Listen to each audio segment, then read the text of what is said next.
he thalak hi en wangwang tala diklo pakhat awma chu enge le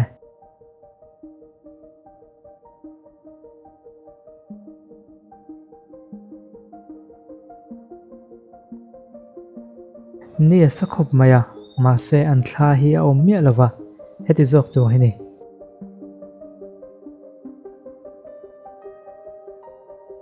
bakhaw na biawa hi aban le ke khu vek thom no a hak chuan nula mawi tak pakhat ve mai angin kan hmu mai theya ma se gym chunga a khosalai chu hmutai la khaya ti tu kan ne roi sini ama hi bodybuilder ni in high school akal lai chuan ketlon chiar the hi anei thina chume wang chuan chhai po a hlo hle ni ome ti chuan gym akal chowa ma se arin ain atui da phian maya a ke chau ni rawin atak sadang zong chu asiam chhota ni ti chuan IG lama workout lai video le thalak te chu a post chho tanta hun gai lo te chungin followers nuai khat nei tling tarang maya kumsum ni vel chau alani nangin tuna chuan anuna a hlo tling thokhat to viawa atak samoi lo wanga chhainom na ni thrin kha atak samoi wang vekin mi te khriat lo alo ni ta zog ani tuna page one followers mang ta duin hi ai tam anei tuwa YouTube lama po a che tha thokhat viawa millions views te mai chu anei pa reng to mai ni ama hi sek viawa te lo hian nu na lai reo mai hi anei reu boka chumi wang te po chuan ni ma na mi te ngai na ta lo phian bokani kanti zel main khol bom channel hero entrin la i entrin lo chuan i mut hil huna i hak le ma chu i meng thei to mi lawang dot tho sei ro nia Eric Cody hi atui na tak chu vurtol lamania masi kumsom pasari ani hian to suala to wangin a khub ding lam chu atinata thiran phuma chumi mang chuan a khub ru chu an zom le chawni chuta tang chuan a ke alo chak than le theina tin workout lam hi ati chhota ati chhozela vurtol lampo angai tu ta me ulova a khub lama hausa na tor de ma se athil ti lai chu nuam atin a chhun zom ta zel mai ni ama hi bodybuilder ani ngot lova fitness expert ania model ani tel boka keinen kan khria thiam ve the dan tu chuan calendar chuak thaka piang ate magazine khong ate thalak hi pakhatal chu achuang de uzia thina ni ti tu kopian a hlo tling to ni kumthum chung ataksa asiam nu hian avoi khatnan bodybuilder so competition antia chuna telveya pakhatna ani hengheya ama ro chu he competition na tel tuwa a eile in khek ngai zong chu a pe to chia lo wangin tuna chuan competition lam hoi zong chuan ngai to na puto lem lova masia taksai ro uluk takin ain kol chun som zel thoni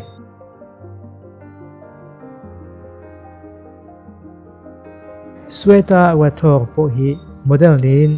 TV commercial vela alang cham chi boka international physique athlete ani boka alaina hi chuan India meichia khovel pum huwa pinti siakna medal ma sober nin bronze medal alang nge ni Asia champion lo ne to nin sanghida sompali khan Miss World Fitness Physique lo ne to boka sanghida sompanga khan India Miss Fitness Physique athan nin sanghida somprokte sompasari theng khan hen na hi a hau chow maya irin lo devin ama hi engineer ania chuwangin hetiang lam a khoi lo lai hi chuan atna aboi theiviawa khoi ai emo ambassador te nin le engso soe mo lang tura som na te nen a hun hi khat ve viaw ni ole kan sei tam zel main midang chanchin a kal le to tai la thozo ko me ole top be tan chuan Julian Vince hi lo enteng mel en maya no le mel thasi ma se hetiang taksa le tha chakna nei si hi mu tu anom zen lawang Julian hi Russian mania powerlifting lam hi a khoi deuh bik chunia a tharum nga nena inram lo khopa amel thadna hi alar pui pakhat chu ni ome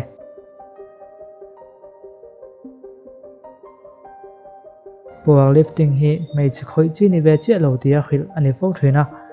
ma se kan khre tu chu min a thei lo an ti tak mai le ati ve chi lo an ti tak mai tingat ngam lotlin pui bok si ni hi thilo pui tak mai nia Julian po hi chu tiang chu ni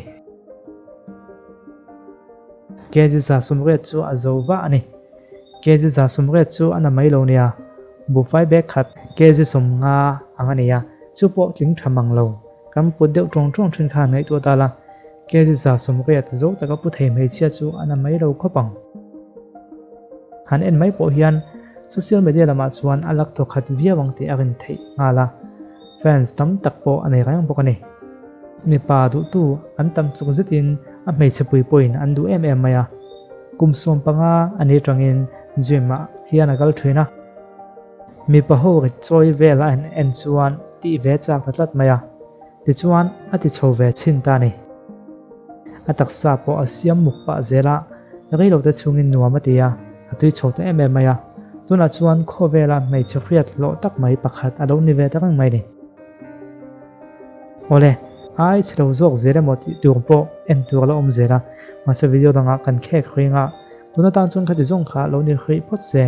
atu bek khange chelo ti bek te taila ato bek hen ti deu takin kan ti la lo meng ole ngai tuana soi zoinan helai number kem lo hi enge niang le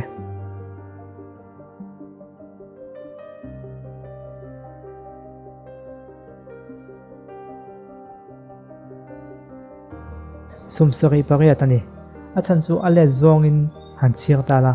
sumret peruk pariat sari sumret pariat sumret pokwa te nen dot chhotlat maya chuwang chuna kim lo lai khi sumret pasari tur kha ni ama ro chu sumsari pariat tin alandana hi chuan ani don tinani kan khathiam em hey wala khati zong khaduna tan chuan ni pose video danga ganim hula evek don ya in zawai chung alom thu ka soye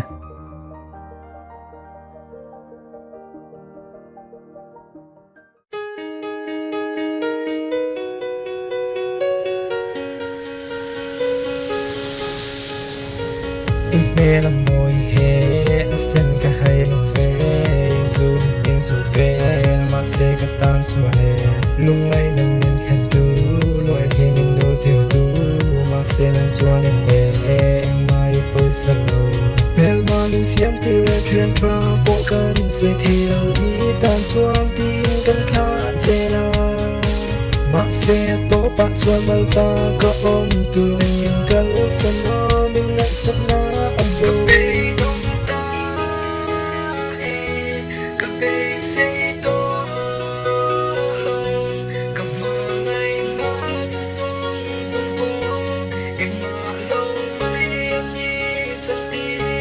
Kabay dong ta kabay say to lo kamalay na song song ko and na lo may ani chanti kabay dong ta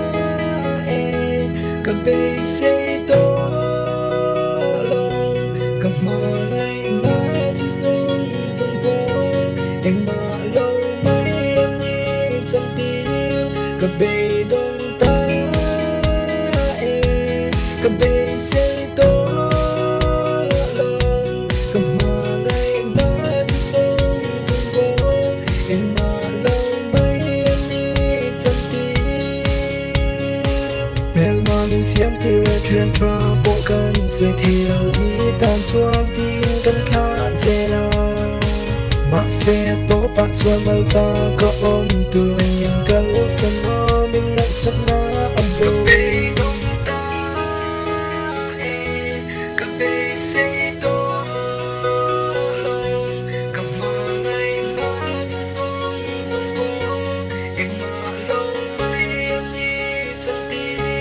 kabay dong ta kabay say to lo kamalay na song song ko and na lo may ani